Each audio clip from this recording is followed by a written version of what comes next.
మీరు ఎప్పుడైనా గమనించారో లేదో, ఒక్క శివలింగానికే ఒక ప్రత్యేకమైన గుర్తు ఒకటి ఉంటుంది.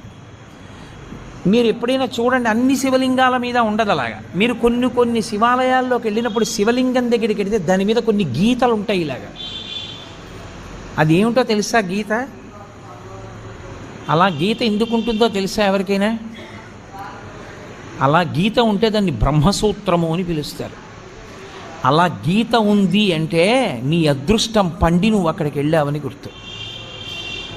1000 మాటలు ఓ శివాలయంలోకి వెడితే నీకు ఎంత ఫలితమో, అలా గీతలు ఉన్నటువంటి శివలింగం ఉన్న గుళ్ళోకి వెడితే అంత ఫలితం.